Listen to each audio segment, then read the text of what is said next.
नवनाथ कथा सार अध्याय 15वा. या कथेच्या नित्यवाचनाने घरातील भांडणे नाहीशी होतात. गोरक्षनाथ आणि कानिफनाथ या उभयतांनी 12 वर्ष बद्रिकाश्रमात तपश्चर्या केली. नंतर ती पूर्ण झाल्यानंतर ते दोघे आपापल्या गुरूंचा शोध करण्यासाठी निघाले. पण कुठेही शोध न लागल्यामुळे ते दोघेही माशाप्रमाणे तडफडत होते व गुरूच्या वियोगामुळे त्यांच्या डोळ्यातून अश्रू येत होते. अशा स्थितीत ते देशोदेशी फिरत होते. गोरक्षनाथ फिरत फिरत गौड बंगाल्यात गेल्यानंतर हेलापट्टणला आले. तिथे शिवेशी येऊन स्वस्थ बसले आणि त्या गावचे जे रक्षक होते त्यांनी नमस्कार केला. तेव्हा त्यांच्याजवळ गोरक्षनाथ यांनी मच्छिंद्रनाथांविषयी विचारपूस करू लागले. तेव्हा ते रक्षक म्हणाले, तुम्ही म्हणतात ते गोसावी येथे आले नव्हते, पण जालंधरनाथ या नावाचा एक गोसावी येथे आला होता.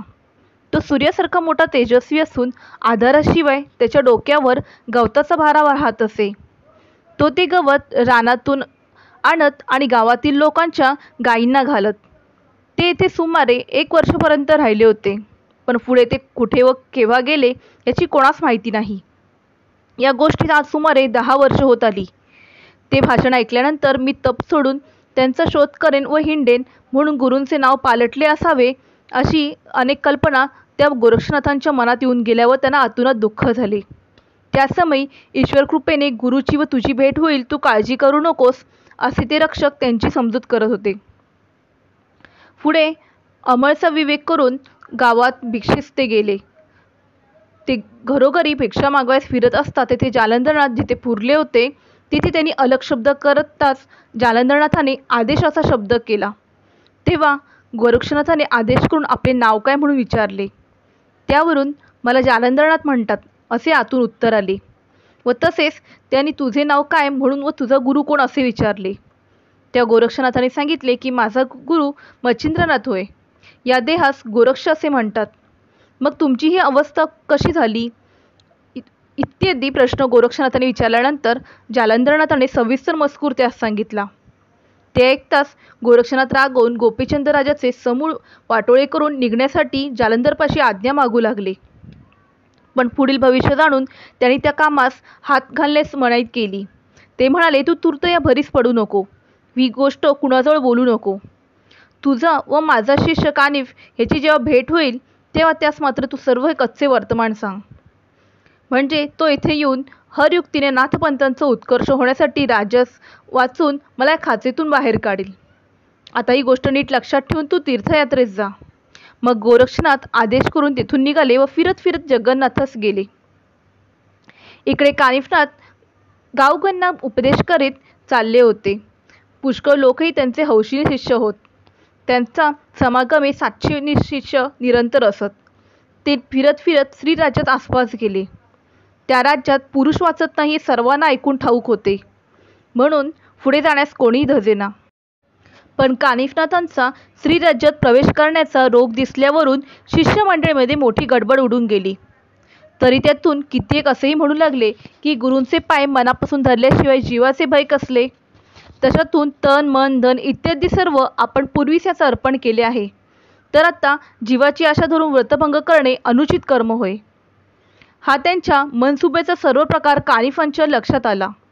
म्हणून त्याने स्पर्शास्त्र मंत्र म्हणून भस्म 3 दिशांना फेकले आणि श्रीराज्याचा मार्ग मोकळा केला. आणि श्रीराज्याचा मार्ग मोकळा ठेवून त्याशिवाय बाकीच्या सर्व दिशा भारून टाकल्या.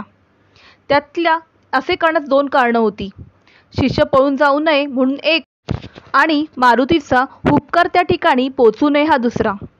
याप्रमाणे व्यवस्था करून त्याने आपल्या सर्व शिष्यांजवळ बोलून सांगितले की मला श्रीराज्यात जायचे आहे, परंतु तो देश मोठा कठीण आहे. त्या ठिकाणी मारुती उपकार करीत असतो, त्यामुळे पुरुष वाचत नाही. असे पुढचे देश मोठे कठीण आहेत व त्या देशांच्या यात्रा करून येण्याचा माझा मानस आहे.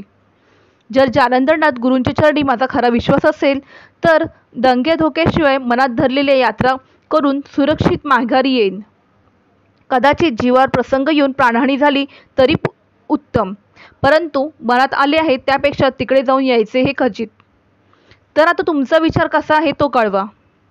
ज्यांची गुरुच्या चरणी पूर्ण निष्ठा असेल त्यांनी माझी संकट धरावी, अथवा ज्यांना जीवाची आशा असेल त्यांनी परत घरी जावे. कानिफाने असे सांगितल्यानंतर त्याच्या 700 शिष्यांपैकी अवघे 7 जण त्यांच्याजवळ राहिले आणि बाकीचे सर्व परत चालले. आपणहून विचारल्याशिवाय जाणार होते, पण टेणेकरून मूर्खत्व मात्र पदरी आले असते. त्यापेक्षा गुरुजींनी आपणहून राजकुशीने जायला सांगितले व परवानगी दिली, ही गोष्ट फार चांगली झाली. याचा हर्ष मानून ते आनंदाने परत जाऊ लागले.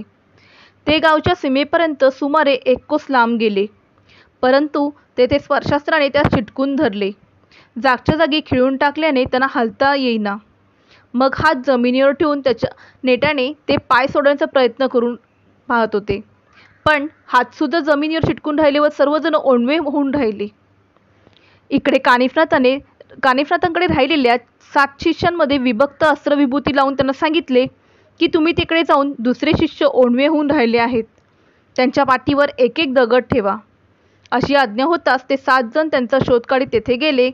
त्या 7 पाहताच बाकीचे सर्व शिष्य लज्जित झाले. मग त्यांची चांगली खरडपट्टी काढून गुरूंनी सांगितल्याप्रमाणे त्यांच्या पाठीवर दगड ठेवले. ते दगड देखील त्यांच्या पाठीत चिटकून गेले.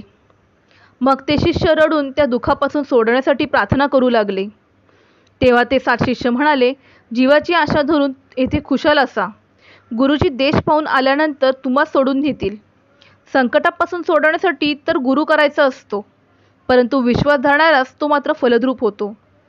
तेव्हा आपला अन्याय क्षमा करून श्रीराज्यात समागमे घेऊन जाण्यासाठी त्यांनी या 7 जणांचे पुष्कळ प्रकारे आर्जव केले व आमचा भ्रम उडून गुरूंचा प्रताप समजला असेही त्यांनी बोलून दाखवले. मग ते 7 जण परत गुरुकडे येऊन जोडीदाराची स्थिती सांगून मुक्तता करण्यासाठी मध्यस्थी करू लागले. गुरूंना दया येण्याजोगे त्यांनी बरेच मार्मिक भाषण केले. तेव्हा गुरु कानिफनाथांचे अंतःकरण द्रवले व त्यांनी विभक्तास्त्र मंत्र म्हणून एक भस्म दिले. ते एका शिष्याने जाऊन त्यास लावतात ते मोकळे झाले. मग ते सर्वजण येऊन लीनतेने गुरूंच्या पाया पडले. पुढे सर्व शिष्यांसह वर्तमान कानिफनाथ श्रीराज्यात जाव्यास निघाले व नगराच्या सीमेवर जाऊन तळ ठेवून राहिले.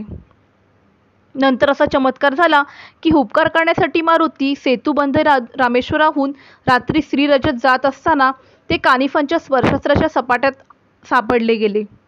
पण महाप्रबळ वीर असल्यामुळे त्यांनी त्या अस्त्रात दाद दिली नाही. तो त्यांच्या तळापर्यंत येऊन पोचला. त्यावेळी स्पर्शास्त्राने हरकत केल्याची कल्पना त्यांच्या मनात आल्यानंतर येथे कोणीतरी प्रतापी असला पाहिजे असे त्यांच्या मनात आले. इतक्यातच सीमेजवळ येताच त्यास नाथपंथाचे लोक दिसले. त्यावेळी मारुतीस वाटले की आपण महाप्रयत्नाने श्रीराज्यात पाठवलेल्या मच्छिंद्रनाथास हे लोक जाऊन उपद्रव देतील व बोध करून त्यांचे मन वळवतील.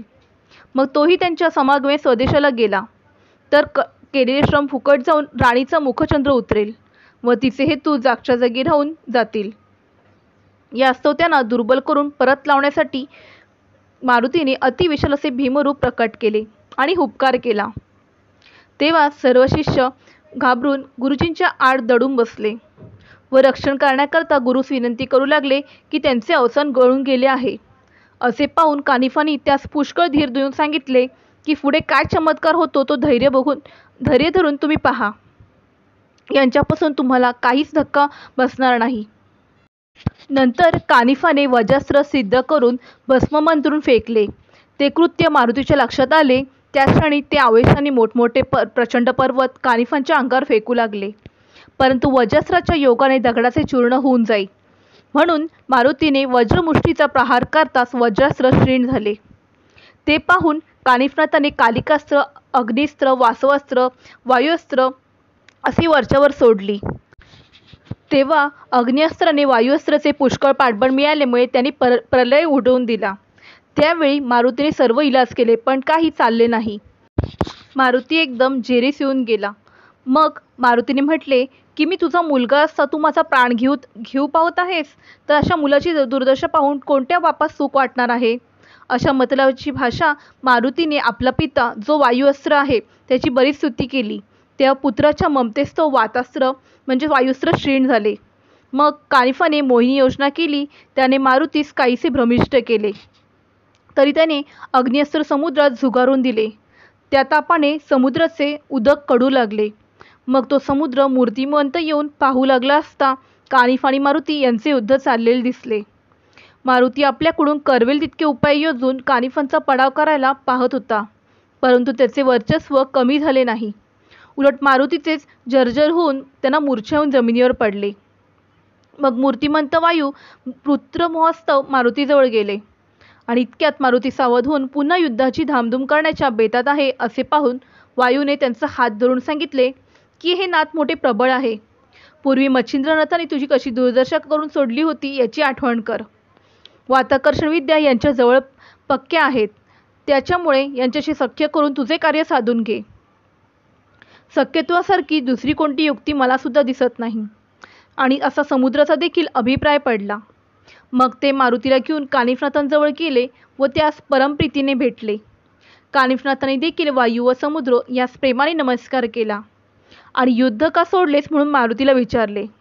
पण युद्ध करण्याचे कारण कोणते असे वायूने कानिफनाथाने विचारले. त्याने उत्तर दिले की मारुती काय कारणास्तव युद्धास आरंभ केला हे मला माहीत नाही. त्याला विचारले असता तो सांगेल. तेव्हा मारुती म्हणाले की मी मोठ्या प्रयत्नाने मच्छिंद्रनाथांना स्त्रीराज्यात पाठवले. हे त्यांचे गुरुबंधू असल्यामुळे युक्तिप्रयुक्तीने त्यास बोध करून तेथून आपल्या देशात घेऊन जातील तसे त्यांनी करू नये म्हणून मी खटपट केली. दुसरा कुठलाही मतलब नव्हता. मच्छिंद्रनाथास त्याचा उपद्रव होणार नाही अशी माझी खात्री पटण्यासाठी मला वचन देऊन तुम्ही खुशाल स्त्रीराज्यात गमन करावे आणि मच्छिंद्रनाथांना तिथून नेण्यासाठी कोणताही बोध करू नये. मग मारुतीचे म्हणणे कानिफनाथांनी मान्य करून त्यास वचन दिले. मग अग्नी, वायू, मारुती संतुष्ट होऊन आपापल्या ठिकाणी गेले. मग प्रातःकाळी कानिफनाथ आपल्या शिष्यांसह स्त्रीराज्यात गेले. तेथे तीर्थ करीत राजधानीचे मुख्य शहर जे शृंगालमुरुडी येथे दाखल झाले. तेथे मैनाकिनी राणी ही मच्छिंद्रनाथांना घेऊन सभेमध्ये सिंहासनावर विराजमान झाली होती. कानिफनाथ आपल्या शिष्यांसह एका राजवाड्यात गेले. त्या दारपालांनी तपास करून 700 शिष्यांसह कानिफनाथ या नावाच्या जती आल्याचे वर्तमान मच्छिंद्रनाथास कळवले. ते ऐकून गोरक्षनाथ आपले नाव बदलून मला न्यावेस आले असावे असे वाटून त्यांना फार वाईट वाटले. आपला आता विषय विलासाच्या अनुपम सुखास आपण अंतरणार याचा विचार करून त्यांच्या मस्तक एकदम भरून गेले व त्यांना परभारे गावात न्यावे असे मनात आणून मच्छिंद्रनाथ मोठ्या समारंभाने पालखीत बसून त्यास भेटवायस आले. उभय त्यांच्या मोठ्या आनंदाने भेटी झाल्या. भरजरी गालिचे पसरून त्यावर सर्व मंडळी बसवली. मग एकमेकांच्या हकीकतीची विचारपूस झाली. त्यावेळी खरा प्रकार बाहेर पडला. ओळख पटल्यानंतर उभयतांचे पुष्कळ बोलणे झाले. मग त्यास मच्छिंद्रनाथांनी हत्तीवर बसून मोठ्या थाटाने गावातून आणले आणि 1 महिना तिथेच ठेवून घेतले. इतिश्री नवनाथ कथासार अध्याय 15 समाप्त.